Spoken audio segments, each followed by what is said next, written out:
প্রিয় বন্ধুরা, আসসালামু আলাইকুম। এই ভিডিওতে আমি চতুর্থ শ্রেণীর গণিতের পঞ্চম অধ্যায়ের সংক্ষিপ্ত প্রশ্নের সমাধান দেব। এই পঞ্চম অধ্যায়তে কিন্তু মুখস্থ করার খুব একটা বিষয় নেই। এখানে কিছু প্রশ্ন আছে, এই প্রশ্নগুলো কিন্তু বুঝে বুঝে সমাধান করে উত্তর বের করার বিষয়। তাহলে আমরা এই প্রশ্নগুলো একটু পরে দেখব এবং কিভাবে এগুলোর সমাধান বের করে এটা আমি বলে দিব। ১ নম্বর প্রশ্ন বলা হচ্ছে, সাবিত প্রতি মাসে ৪৫৬০ টাকা জমা করে। এক বছরে তার সঞ্চিত অর্থের পরিমাণ কত টাকা হবে? তাহলে এটা আমরা কিভাবে বের করব? যেহেতু এখানে বলা আছে প্রতি মাসে, প্রতি মাসে মানে হচ্ছে এক মাসে। এক মাসে যেহেতু জমা করে ৪৫৬০ টাকা, তাহলে এক বছরে হবে যে এক বছর সমান আমরা জানি ১২ মাস। তাহলে ১২ মাসে জমা করে কত হবে? এই ৪৫৬০ কে আমরা ১২ দিয়ে গুণ করব। তাহলে ৪৫৬০ গুণ ১২ সমান উত্তর যেটা আসবে, ফলাফল যেটা আসবে সেটাই হবে যে উত্তর। তাহলে আমাদের উত্তর আসছে কত? ৫৪৭২০ টাকা। এটা তোমরা সমাধান করে অর্থাৎ ওই গুণ অঙ্কটি করে উত্তর মিলিয়ে দেখতে পারো। এবং কেউ যদি এখানে ৪৫৬০ এর সাথে ১ গুণ দিয়ে দাও তাহলে কিন্তু হবে না, কারণ এখানে প্রশ্নে যেটা দেওয়া আছে সেটা হচ্ছে মাসে, এবং এই যে বের করতে বলা হয়েছে এক বছর, তাই আমাদেরকেও এক বছরকে মাসে নিয়ে যাইতে হবে। তারপর ২ নম্বর প্রশ্ন বলা হচ্ছে ১৩ বছরের ৭ গুণ কত? উত্তর ৯১। তাহলে এই যে আমরা এখানে ৯১ পেলাম, কিভাবে পেলাম? এটা ১৩ বছর, অর্থাৎ ১৩ বছর একটা সংখ্যা, অর্থাৎ ১৩ একটা সংখ্যা। এই ১৩ বছরের ৭ গুণ, ৭ গুণ মানে হচ্ছে কোন সংখ্যা এর সাথে যত গুণ বলবে আমরা তত দিয়ে গুণ করব। তাহলে ৭ গুণ মানে ১৩ গুণ ৭, তাহলে ৭ ১৩ আমরা জানি ৯১। ৩ নম্বর প্রশ্ন, গুণফল নির্ণয়ের সূত্র লিখো। তাহলে গুণফল নির্ণয়ের সূত্র এটা আমরা এর আগে অবশ্য শিখেছিলাম, অর্থাৎ এর আগের অধ্যায়ে পড়েছি। তাহলে উত্তর হচ্ছে কত? গুণফল সমান গুণ্য গুণ গুণক। ৪ নম্বর প্রশ্ন বলা হচ্ছে ৭ কেজি চালের দাম ৩১৫ টাকা হলে ১ কেজি চালের দাম কত? তাহলে এটা আমরা কিভাবে সমাধান করব? যেহেতু ৭ কেজি চালের দাম দেওয়া আছে ৩১৫ টাকা, ১ কেজি চালের দাম বের করব যে ৩১৫ কে ৭ দিয়ে যদি আমরা ভাগ করি তাহলে যেটা আসবে সেটা হবে যে ১ কেজি চালের দাম। তাহলে ৩১৫ ভাগ ৭, ফলাফল আসছে কত? ৪৫ টাকা। তোমরা ৩১৫ কে ৭ দিয়ে ভাগ করে দেখতে পারো, ভাগ করে যেটা আসবে সেটাই হবে যে আমাদের উত্তর। ৫ নম্বর প্রশ্ন, ১০০টি লিচুর দাম ১০০ টাকা হলে ১ ডজন লিচুর দাম কত? তাহলে এটা আমরা কিভাবে সমাধান করব? যেহেতু বলা হচ্ছে ১০০টি লিচুর দাম ১০০ টাকা, তাহলে আমরা প্রথমত বের করব যে একটি লিচুর দাম কত। তাহলে একটি লিচুর দাম আমরা কিভাবে বের করব? ১০০ ভাগ ১০০, যেহেতু এখানে ১০০টি লিচুর দাম বলেছে, তাহলে ১০০ কে যদি আমরা ১০০ দিয়ে ভাগ করি তাহলে ফলাফল আসবে ১ টাকা। তার মানে একটি লিচুর দাম আসবে ১ টাকা। তাহলে এবার আমরা একটি লিচুর দাম পেয়ে গেলাম। তাহলে ১ ডজন লিচুর দাম কত পাবো? তাহলে ১ ডজন সমান আমরা জানি যে ১২টি, সুতরাং ১২টি লিচুর দাম সমান ১২ টাকা। এভাবেই আমরা বের করতে পারি। তারপর ৬ নম্বর প্রশ্ন, ৭টি পেন্সিলের দাম ২১ টাকা হলে একটির দাম কত? এটাও খুব সহজ। আমরা ৭টি পেন্সিলের দাম যেহেতু ২১ টাকা বলা আছে, আমরা ২১ কে আমরা ৭ দিয়ে ভাগ করব। তাহলে ফলাফল আসবে কত? ৩ টাকা। এই ৩ উত্তর আসবে, তাই উত্তর হবে যে একটি পেন্সিলের দাম হবে যে ৩ টাকা। ৭ নাম্বার সমস্যাটি দেখো, ৬টি খাতার দাম ৩০ টাকা হলে একটি খাতার দাম কত? এটাও ৬ নাম্বারের মতো করে সমাধান করব। যে ৩০ কে আমরা, অর্থাৎ ৩০ টাকায় যে ৩০ কে আমরা ৬ দিয়ে ভাগ করব। ভাগ করলে আসবে যে আমাদের ৫ ৬ ৩০ জানি ৫ আসবে উত্তর। তাহলে ৫ই হবে যে একটি খাতার দাম, অর্থাৎ ৫ টাকা। তারপর ৮ নাম্বার দেখো দেখি, এখানে একটা সমস্যা দেওয়া আছে। দেখো দেখি, ৬০ বিয়োগ প্রথম বন্ধনী দিয়ে ৫ গুণ ১২ দেওয়া আছে সমান কত বের করব আমরা। তাহলে এটা আমরা কিভাবে সমাধান করব? প্রথমত আমরা এই যে বন্ধনী থাকলে বন্ধনীর কাজ করব। প্রথম বন্ধনীর কাজ প্রথমে, তারপর দ্বিতীয় বন্ধনী, তৃতীয় বন্ধনী। যেহেতু এখানে দ্বিতীয় তৃতীয় বন্ধনী নাই, তাহলে তাই আমরা প্রথম বন্ধনীর কাজটাই প্রথমে করব। প্রথম বন্ধনীতে এখানে ৫ গুণ ১২ আছে, ৫ ১২ আমরা জানি ৬০, অর্থাৎ ৬০। এখানেও আছে ৬০, তাহলে ৬০ বিয়োগ ৬০ সমান আসবে যে আমাদের ফলাফল ০।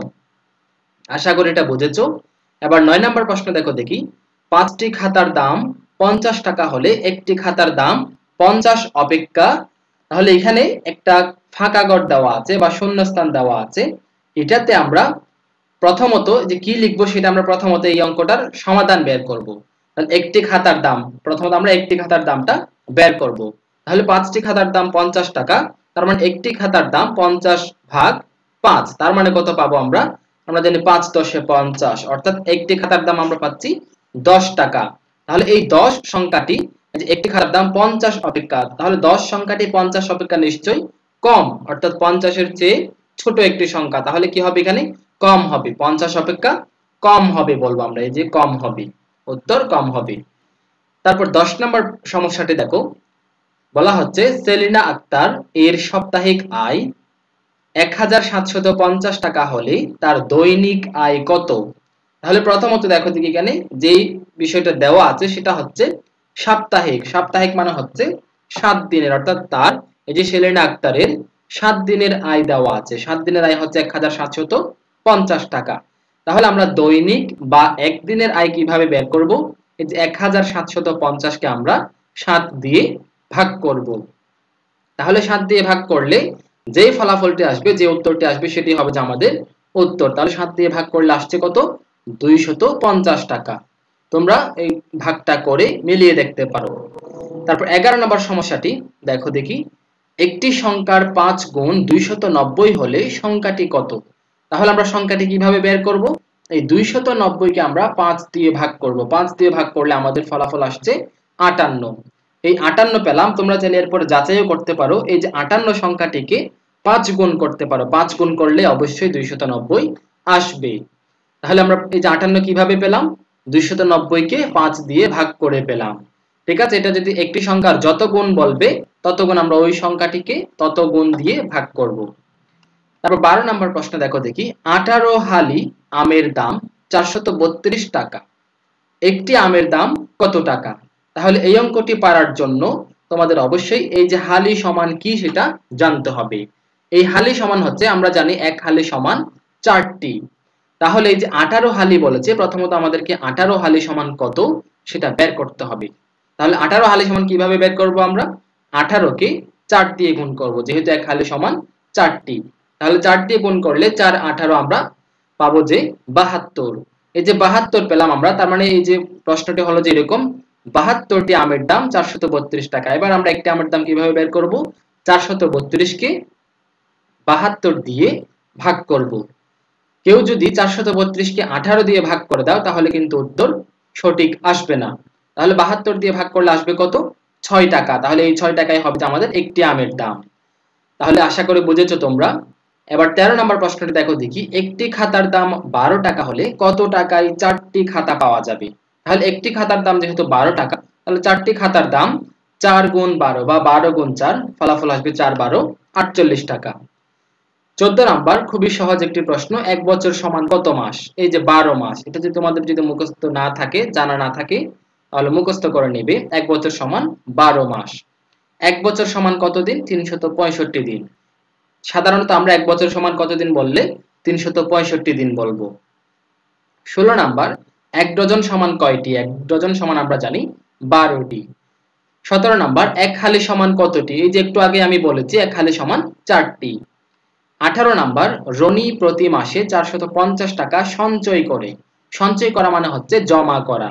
তাহলে রনি প্রতি মাসে 450 টাকা সঞ্চয় করে, 6 মাস পর তার সঞ্চিত টাকার পরিমাণ কত? তাহলে 6 মাস পর কত হবে সেটা কিভাবে বের করব?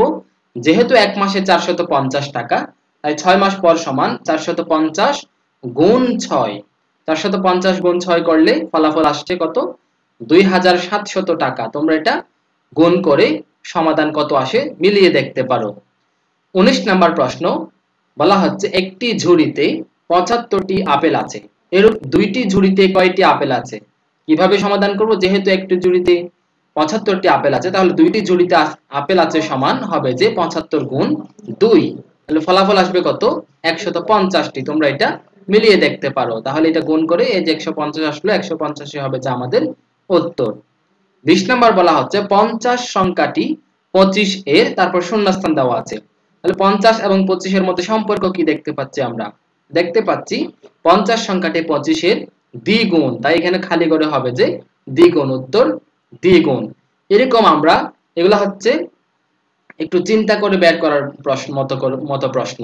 যেমন কেউ যদি বলে 20 সংখ্যাটি 10-এর তারপর ফাঁকা ঘর দিয়েছে। আমরা জানি 20 সংখ্যাটি 10-এর দ্বিগুণ। ঠিক আছে, এইভাবে আমরা সমাধানগুলো বের করব। এই হলো পঞ্চম অধ্যায়ের সমাধান। পঞ্চম অধ্যায়তে কিন্তু এরকমই সমস্যাগুলো আছে, তোমরা এগুলো একটু বুঝে বুঝে, যারা প্রথম দ্বিতীয় তৃতীয় অধ্যায় ভালো করে বুঝেছো তারা অবশ্যই পঞ্চম অধ্যায়ের সমাধানগুলো পারবে। তাহলে এই হলো পঞ্চম অধ্যায়ের সমাধান। ভালো থেকো, সুস্থ থেকো, দেখা হবে পরবর্তী ভিডিওতে। আল্লাহ হাফেজ।